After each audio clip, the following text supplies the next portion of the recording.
ఆంధ్రప్రదేశ్లోని క్రీడా ప్రాంగణాలను ప్రైవేటు పరం చేస్తే క్రీడాకారుల సంఖ్య తగ్గిపోతుందని జూడో అసోసియేషన్ రాష్ట్ర జాయింట్ సెక్రటరీ కిరణ్ కుమార్ ఆవేదన వ్యక్తం చేశారు.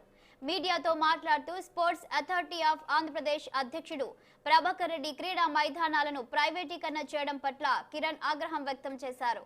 ప్రైవేటీకరణ చేస్తే నెలకు చెల్లించే క్రీడాకారుడు ఫీజు రెట్టింపు అవుతుందని, ఇందులో పనిచేసే క్రీడా కోచ్లు ఇబ్బందులు ఎదుర్కొంటారని ఆయన చెప్పారు. కోచ్లే విరాళాలు సేకరించి శాప్ సంస్థకు చెల్లించాల్సిన దుస్థితి ఏర్పడుతుందని, తద్వారా టోర్నమెంట్లు జరపాల్సి వస్తుందని ఆయన చెప్పుకొచ్చారు. గతంలో శాప్ సంస్థ అన్ని ఖర్చులను భరించేదని, తాజా నిర్ణయం వలన కోచ్లు రోడ్డుపై యాచించే దుస్థితికి దిగజారాల్సి వస్తుందని ఆయన ఆవేదన వ్యక్తం చేశారు. ఇకనైనా శాప్ నిర్ణయాన్ని వెనక్కి తీసుకోవాలని ఆయన డిమాండ్ చేశారు. శాప్ వారు మేనేజింగ్ డైరెక్టర్ అనేటువంటి ప్రభాకర్ రెడ్డి గారు తీసుకున్నటువంటి నిర్ణయాలు ఏవైతే ఉన్నాయో ఈ నిర్ణయాలు చాలా బాధాకరమైన నిర్ణయాలు.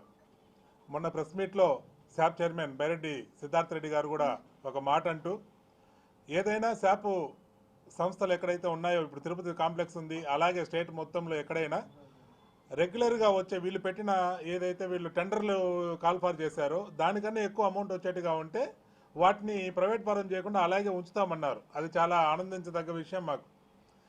ఎందుకంటే తిరుపతి, విశాఖపట్నం, కడప, నెల్లూరు ఇవన్నీ మెయిన్ సెంటర్లలో ఖచ్చితంగా సిటీస్లలో వీళ్ళు ఇచ్చిన టెండర్ల కన్నా అధికంగానే వసూలు అవుతోంది. వీటిని ప్రైవేట్ పరం చేస్తే ఇప్పుడు 1000 రూపాయలు కడుతున్నారు పిల్లలు, నెలకి 1000 రూపాయలు ఫీజు కడుతున్నారు ఆడడానికి. ప్రైవేట్ పరం చేస్తే అది 2000 అవుతుందో తెలియదు, 3000 అవుతుందో తెలియదు. సగం మంది క్రీడాకారులు ఆటల నుంచి వైదొలిగే అవకాశం ఖచ్చితంగా కనపడుతోంది.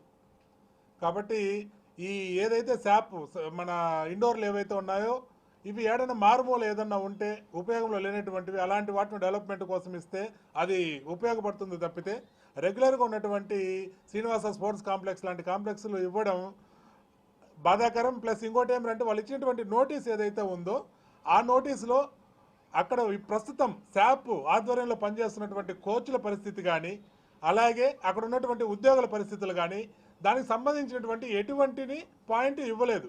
ఇప్పుడు షటిల్ కోట్లు 4 కోట్లు ఉన్నాయి, 4టిని 50,000 రూపాయలకి ఆక్షన్లో పెట్టారు. ఇప్పుడు ఏదైతే మన ప్రభుత్వం తరఫున శాప్ వారు మేనేజింగ్ డైరెక్టర్